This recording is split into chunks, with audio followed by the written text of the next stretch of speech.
여러분 반갑습니다. 계속해서 대구 경북 소식을 전해드리겠습니다.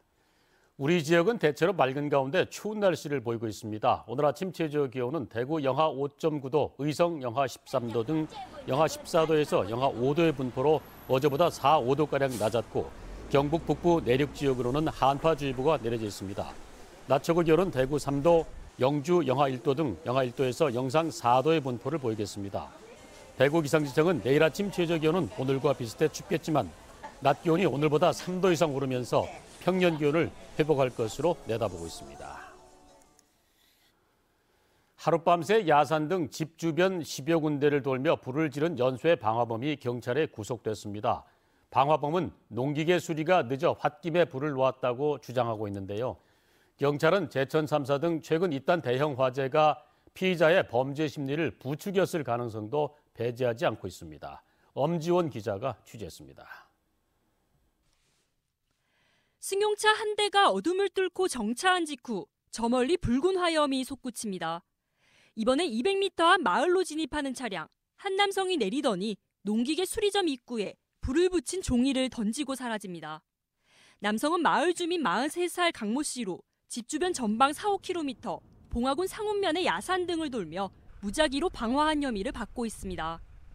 봉화군 추산 임야 1헥타르가 소실됐는데 강 씨가 13곳을 돌며 불을 놓기까진 채 2시간도 걸리지 않았습니다. 범행은 주로 차 세우기 편한 도로변 인근의 야산이었는데 보시는 것처럼 이곳에만 5,000제곱미터의 임야를 태웠습니다. 수년간 조울증으로 병원 치료를 받고 있는 피해자는 전날 맡긴 경운기 수리가 늦어져 홧김에 방화를 저질렀다고 주장하고 있습니다. 그런 거 없어요. 하루 전날 맡겼는데 왜 수리를 안 해주고 뭐 그러니까 우리 집에다가 이제 불을 냈으니까 조금 황당한 부분은 있지요. 경찰은 피해자가 제천 화재를 언급하고 핵심 증거가 될 차량 블랙박스를 버젓이 달고 범행을 저지른 점, 또 불장난이 심했다는 식으로 진술한 점 등을 고려해 대형 화재를 의식한 범행 가능성도 열어두고 있습니다. 조그만 일에 집착을 많이 해서 어떤 그 부분에 대해서 범행을 한 걸로 그렇게 제천 화재라든가 그런 부분을 모방을 해서 했을 수 있거나 그런 가능성도 저희들이. MBC 뉴스 엄지연입니다. 포항시가 지진대책본부 조직을 신설해 이르면 다음 달 중순부터 운영할 계획입니다. 포항시는 이재민 수습이 끝나는 대로 4급 서기관이 본부장을 맡는 30여 명 규모의 지진대책본부를 신설하고 방재정책과와 안전도시사업과 주거안전과 등 3개과를 두기로 했습니다. 포항시는 관련 조직 개편안을 경북도에 제출해 승인을 받았다며 다음 달쯤 포항시 의회의 동의를 얻어 조직 개편안을 최종 확정한 뒤 1년 한시적으로 운영할 방침입니다.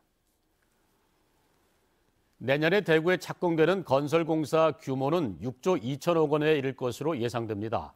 대구시는 내년 대구에서 신규 착공 예정인 공공건설공사가 8,400억 원, 민간 대형 주택건설공사 5조 원, 상가 등 비주거용 공사가 4천억 원 정도로 모두 6조 2천억 원 이상 될 것으로 추산된다고 밝혔습니다. 대구시는 당초 정부의 SOC 예산 감축 정책으로 공공건설공사가 대폭 줄어들 것으로 예상했지만 2.5% 감소에 그쳤고 수성구 투기과열지구 지정에 따른 영향도 지금까지는 크지 않다고 설명했습니다. 대구에서 장기간 사용하지 않는 교통카드 충전금 수십억 원이 사회에 환원됩니다.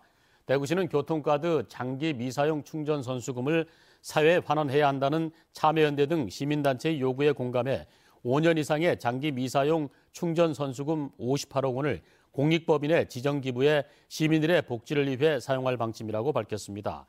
교통카드 선수금은 전자금융거래법상 카드 소지자의 환급 요청이 있으면 교통카드사는 언제든지 환급하게 돼 있어 보관 중인 카드가 있는 시민은 누구나 대구은행에서 환급을 요청할 수 있습니다.